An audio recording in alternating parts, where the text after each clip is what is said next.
सांसद जी एक मिनट बस। कल 9 तारीख को बहुत बड़ा प्रोटेस्ट है जंतर मंतर पे और लोगों की अपेक्षा है। वैसे तो आप कर ही रहे खुद ही के अंदर आवाज उठा रहे हैं हमारी। हम चाहेंगे आपके साथ के दूसरे सांसद भी आवाज उठाए। गलत बात आप बताओ, उठाई नहीं उठाई? नहीं, आप लगातार उठा रहे। बताओ, हम तो कह रहे हैं आप लगातार उठा रहे। हाथ मनोज भाई आप जानते हो बिल्कुल, और हाथ जोड़ के मैंने कहा कि वो मूर्ति वहीं वापस लगा दो। बताओ उठाई या नहीं? नहीं, हम तो कह रहे हैं आप उठा रहे, लेकिन आपके दूसरे साथी नहीं। तब उठाई जब कोई वहाँ इतने MP गए, जब कोई हिम्मत नहीं जुटा पा रहा। उसके लिए सांसद जी, जब से सुप्रीम कोर्ट का फैसला आया है समाज में दरार आ गई है, बंटवारे वाली स्थिति आ गई है, क्या कहना है इस पर? हो ही नहीं सकता। देखो, जब अपने भाइयों को अधिकार दिलाने की बारी आएगी तो क्योंकि हम लोग मिशनरी लोग हैं, हम सबसे आगे खड़े होंगे। मैं तो चाहता हूँ 5%, 2% नहीं 10% दीजिए, लेकिन जब आप 10% सरकार की नीयत को देखना पड़ेगा। जब आप 10% आर्थिक आधार पर आरक्षण लागू करके 3 दिन के अंदर और अपर कास्ट के लोगों को दे सकते हो, तो फिर आप जो है शेड्यूल कास्ट को जाति क्यों नहीं दे सकते? अब आरक्षण की सीमा बढ़ा देनी चाहिए जातिगत। देखो उन्होंने किया क्या है, ऐसा उन्होंने वुमेन रिजर्वेशन बिल में किया, उसको कानून बना दिया, लेकिन वो लागू कब होगा?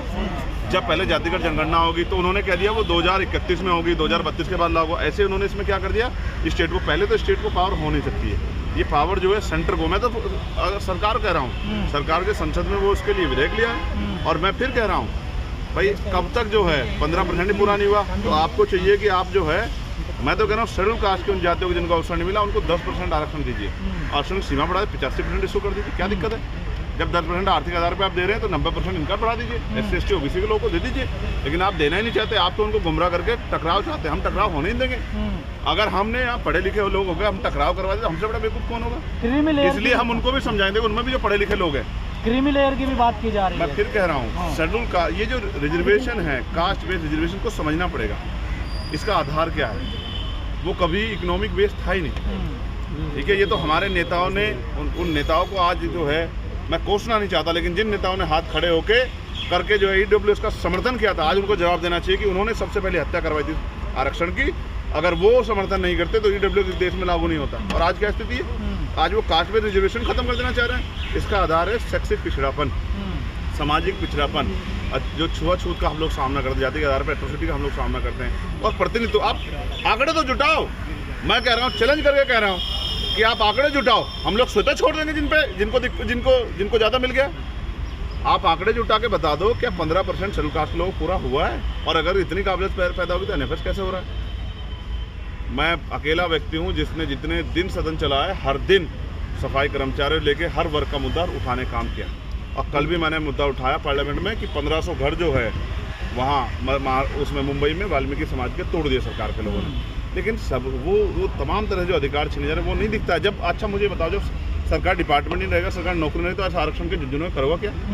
जब NFS होता हो तो बचाते नहीं हो, तमाम तरह की जो चीज़ें हमले होते हैं संविधान पर, वो तो करते नहीं हो। तो मैं फिर आपसे कह रहा हूँ, हम अपनी जिम्मेदारी अदा कर रहे हैं। और मैं कह रहा हूँ, हम खुले दिल से अपने भाइयों के लिए अधिकार मांगते हैं। और मैं कह रहा हूँ, आरक्षण की सीमा बढ़ा के उन जातियों को जिनको अवसर नहीं मिला उनको 10% रिजर्वेशन दिया जाए, जैसे आपने आर्थिक आधार पर स्वर्णों को दिया। लेकिन कहा जा रहा है कि भविष्य के लिए चंद्रशेखर ये बहुत अच्छा है, सुप्रीम कोर्ट की तरफ से आया है। सुप्रीम कोर्ट में क्या है? मैं कह रहा हूँ सुप्रीम कोर्ट का हम फैसला मान लेंगे। 5 शेड्यूल कास्ट के जजों की बैच बना दिए, इन्हीं जातियों में से हो जिनको आप देना चाहते। बन जाएगी? तो जवाब बन जाएगी क्या? नहीं, मुश्किल है। तो इनका जज नहीं हुआ कोई? मैं कह रहा हूँ, चलो छोड़ो, शेड्यूल कास्ट की उन जातियों की बना दो जिनको निकालना चाहते हैं। उनका है, शेड्यूल ट्राइब का है, लेकिन OBC है। एक कॉन्स्टिट्यूशन बैच बना सकते हो क्या? 5 जजों की, 7 जजों की, 9 जजों की बना सकते हो क्या? नहीं बना सकते, क्योंकि आपने वहाँ एक वर्ग के हक को कर रखा है। और मुझे चिंता तो उन भाइयों की, स्वर्ण जातियों के, जिनको नहीं मिल रहा है। EWS में भी जिनको अवसर नहीं मिल रहा है। आपने सीमा रखी 8 लाख रुपए, तो 2-3-4 लाख रुपए जो गरीब स्वर्ण जाति के लोग कमाते हैं साल के, उनके परिवारों को अवसर मिल रहा है। 8 लाख में तो बहुत लोग आ जा रहे हैं। सवाल ये है कि सरकार की नीयत क्या है? मैं आपको कहता हूँ, शहीद आजम सरदार भगत सिंह ने कहा था कि अगर फांसी की सज़ा देने वाले जज के फैसले से उसका मोटिव, उसकी नीयत हटा दी जाए, तो उस जज में और हत्यारे में कोई फर्क नहीं है। तो इसकी नीयत को देखना पड़ेगा। क्या कभी सुप्रीम कोर्ट वंचित वर्ग के आरक्षण के पक्ष में था? और था तो अब तक इतना बैकलॉग हुआ, कास्ट एट्रोसिटी, आपने क्यों नहीं इसको ठीक कराया? तो सच ये है, सुप्रीम कोर्ट से हमें बहुत उम्मीदें नहीं है, लेकिन सुप्रीम कोर्ट से बड़ी है पार्लियामेंट। हमने कहा था, कल भी कहा हमने विपक्ष को भी, सरकार को, और हमने कहा कि अगर आग से खेलने काम करोगे तो हाथ जलेंगे सरकार के। सांसद जी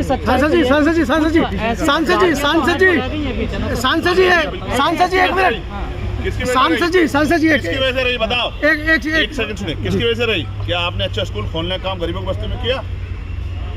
क्या आपने उनके जो है रोटी कपड़े मकान की व्यवस्था की?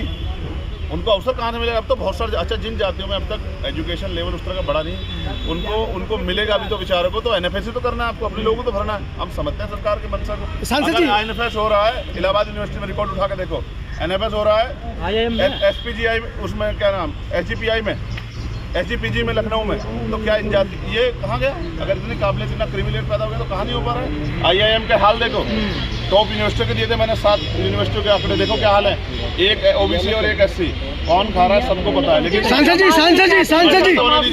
जी एक मिनट बस। कल 9 तारीख को बहुत बड़ा प्रोटेस्ट है जंतर मंतर पे और लोगों की ये अपेक्षा है, वैसे तो आप कर ही रहे खुद ही के अंदर आवाज उठा रहे हैं हमारी, हम चाहेंगे आपके साथ के दूसरे सांसद भी आवाज उठाए। गलत बात आप बताओ, उठाई नहीं उठाई? नहीं आप लगातार उठा रहे, बताओ। हम तो कह रहे हैं आप लगातार उठा रहे। हाथ मनोज भाई आप जानते हो बिल्कुल, और हाथ जोड़ के मैंने कहा कि वो मूर्ति वहीं वापस लगा दो, बताओ उठाई या नहीं उठाई? नहीं हम तो कह रहे हैं आप उठा रहे, लेकिन आपके दूसरे साथी नहीं। तब उठाई जब कोई वहाँ इतने एमपी गए, जब कोई हिम्मत नहीं जुटा पा रहा। उसके लिए धन्यवाद आपका बारंबार। नहीं धन्यवाद नहीं करना, मैं मेरी ड्यूटी है ये। आप बाकी साधुवाद के पात्र आपने इस समाज की आवाज उठाई है। आप बताओ, मैं विषय पे तो बात कर रहा हूँ ना जी, कोई पॉलिटिक्स उसके अलावा नहीं कर रहा, सिर्फ विषय की। और धन्यवाद। 20 लोग हो गए ना पार्लियामेंट में, आप विश्वास करो इनके अधिकारों को छूने से पहले सोचना पड़ेगा जब कितने लोग आ रहे हैं हम भी आपके पीछे 25 में।